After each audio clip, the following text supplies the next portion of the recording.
Your anatomy is a blueprint. You are an architect.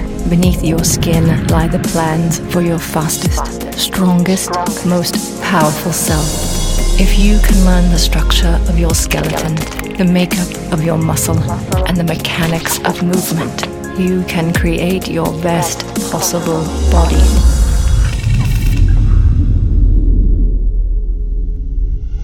I'm Mike Robertson. This is Built by Science.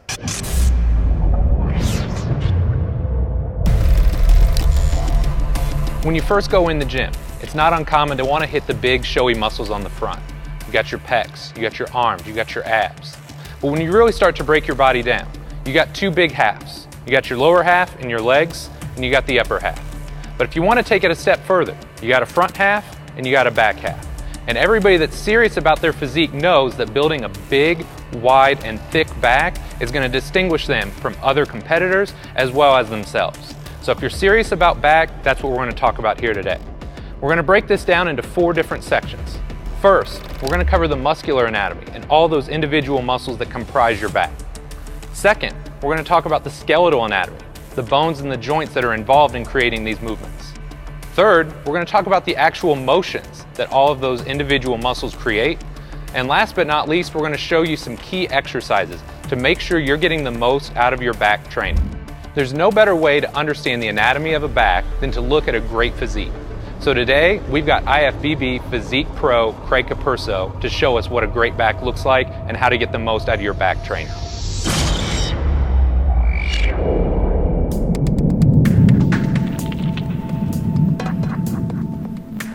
Let's go ahead and dig into the anatomy of your back. The first muscle, and one of the first muscles that most people think of when they think about back training, are the lats. Then I'm going to have Craig spin around here. As you can imagine, it runs from the front side of your humerus, or that upper arm bone, comes down, attaches to your scapula, it attaches to your lower thoracic spine, or kind of that mid-back area, and it even comes down and attaches to this big piece of connective tissue called your thoracolumbar fascia. So as you can imagine, your lats are critically important if you're wanting to build width side to side through your lats. So that's the first muscle that we're going to talk about. Second, we're going to talk about the trapezius. Most people think of the trapezius and they think of the upper trapezius, the muscles that you get when you shrug. But there's actually 3 distinct subsections of your trapezius. You've got your upper traps that run from your skull and your cervical spine or your neck, and they come down and attach to your clavicles. Second, you have what's called your middle trapezius, and these run from about T1 or T4, so that upper middle back area, come across and attach directly to his scapula. Last but not least, you have what's called your lower trapezius fibers. So this runs from your lower middle back, or that lower thoracic spine, comes up and they also attach to your scapula. Last but not least, you have your rhomboids. And while most people think of the trapezius because they're superficial or they're on the outside of the body, the rhomboids are a deep muscle and they lie underneath your trapezius. They kind of run at an angle here from your thoracic spine down to your scapula. You're going to see it a lot when you row or do any kind of horizontal pulling type movement. So with your rhomboids, even though they're not superficial like the trapezius, you're still going to want to put a lot of emphasis on them because they're critical for front to back thickness. Now, keep in mind, we're talking a lot about the upper back muscles here. We know there's tons of muscles in the back. We've already broken up a lot of the lower back muscles in the core trainer. So if you haven't viewed that and you want to learn how to target this area more, make sure to review that video as well.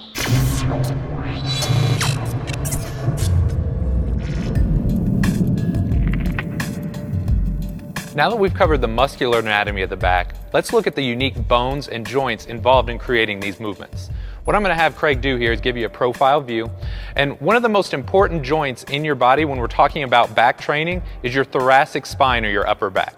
Now you have 12 unique bones here, but you can imagine they run from the base of your neck to about your lower back.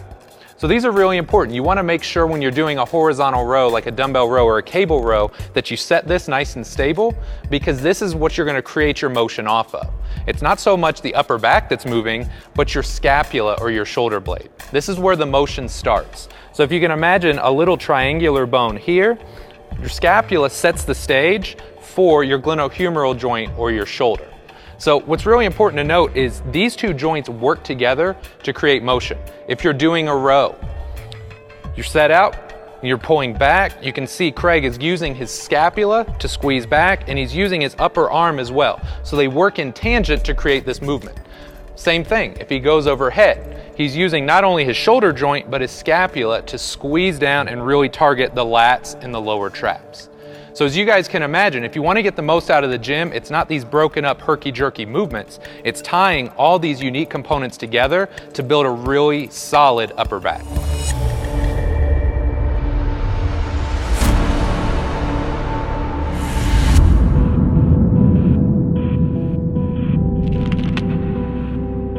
Up to this point, we've covered the muscles of your back, and we've also covered the unique bones and joints. Now let's talk about the actual motions that your back muscles create. When we're talking about your lats, there's two primary movements that your lats create. First is called internal rotation. So if you imagine that your attachment point is on the front of your humerus, it actually internally rotates or turns your upper arm bone inwards. A lot of people aren't familiar with that, and that's okay. What most people are familiar with is shoulder extension. So if Craig goes profile here and he reaches his arm up overhead, we're kind of going into shoulder flexion or reaching up, and then coming down from this position as you would in a lat pull down, a chin up, a pull up. That's going to create shoulder extension. So your lats are there to build thickness side to side through your back. So we got your lats. Now let's talk about the actual muscles on the back side of your upper body. So when you talk about your trapezius, remember we've got this kite here, right?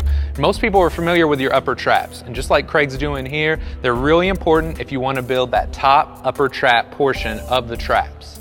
Second, you've got the middle trapezius and the rhomboids. So if you'll recall, they kind of go from the mid back and they attach to your scapula. So they create what's called scapular retraction, or simply pulling your shoulder blades back together.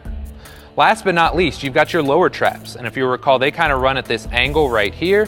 They're important for creating what's called scapular depression, or kind of sliding your scapula down on your rib cage.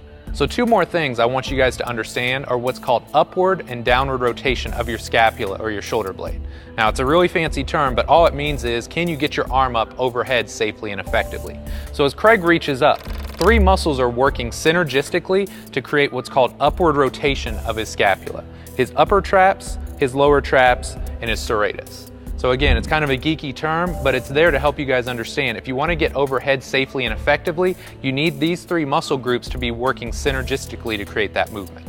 Second, when you come back down, you also create what's called downward rotation of your scapula. And here you're using your rhomboids and a muscle we haven't talked too much about up to this point, but it's called your levator scapulae. And these two muscles work together to downwardly rotate the scapula. Last but not least, if you're like most people, when you started off in the gym, you probably spent a ton of time developing the front. Developing the back is not only a great way to build your physique, but it's going to keep your shoulders healthy for years to come. So make sure you're spending just as much time developing the muscles of your back as you are the front, and you're going to be safer and lifting heavier weights for an extended period of time.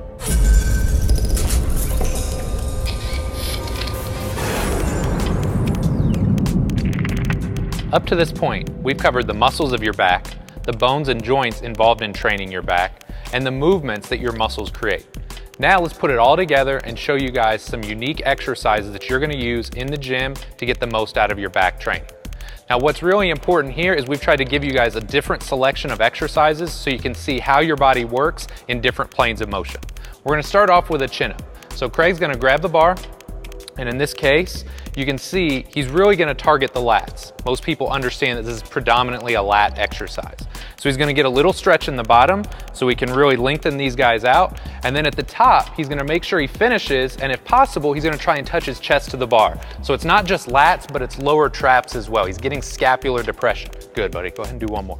So you guys get a really good feel. It's not just stretching the lats, but at the top, you're getting the lats, but also the scapula coming down, depressing, using those lower traps. So there's a lot more to it than you would probably think, but this is how you're going to get maximal muscle growth.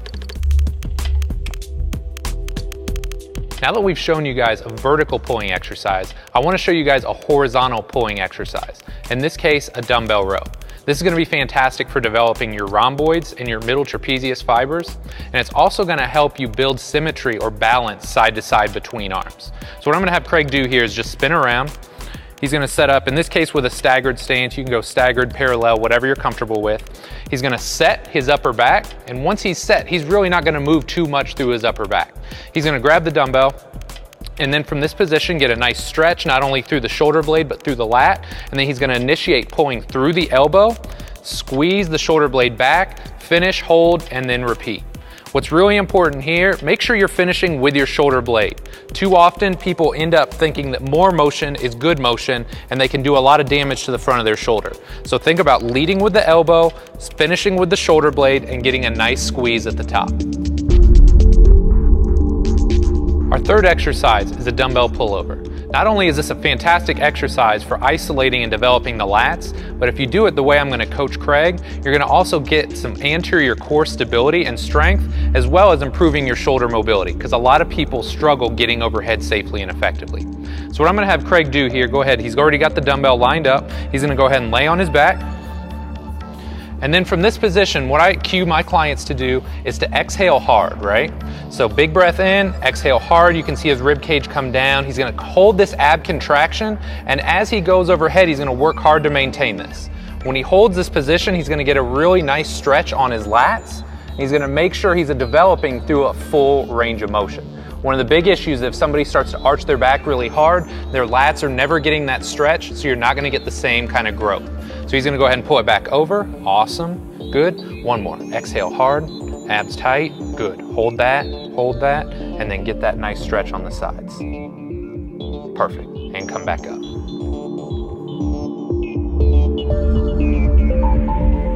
The final exercise we're gonna show you guys here today is called a face pull. Now, it's kind of a hybrid movement. It's not really a vertical pull, it's not really a horizontal pull, but that's nice because it gets us out of those standard planes of motion and just breaks up the training a little bit. So what I'm gonna have Craig do here, he's gonna go ahead and spin around, he's gonna grab the rope handles, and it's really important, you wanna do this with your thumbs up. You got a very small space here for your rotator cuff to breathe, and if your hands are facing down, that just kind of chokes out your rotator cuff. So you want to make sure you give it space. So if your thumbs are up, you got your shoulders in a really good position. It's just a really shoulder-friendly option. So from this position, he's going to set his upper back. He's going to lead with his elbows and think about squeezing those shoulder blades together. See a nice squeeze, finishing with the elbows approximately in line with the body, and then go ahead and go again. So you can see nice stretch through the mid-back, and then leading with the elbows, squeezing the shoulder blades back. So it's not a traditional move, or maybe one you're familiar with, but this is a fantastic option for building the upper and the mid-back. After watching this video, you should have a PhD in muscle building. So I hope you guys are going to take this stuff that we've learned in the video and apply it to your training in the gym. With that being said, if I can take one thing or have you take one thing away from this video, it's that the back works as a seamless integrated unit. You got to have a nice stable thoracic spine, and then when you put your scapula, when you put your shoulder joint, when you create all that movement in one seamless fluid motion, that's when you're going to get the most out of your back training. Learn muscular anatomy, biomechanics, the skeletal system, muscle function, and the best exercises to build lean mass.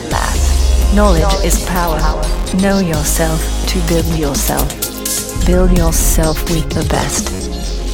Mind, muscle, masterpiece.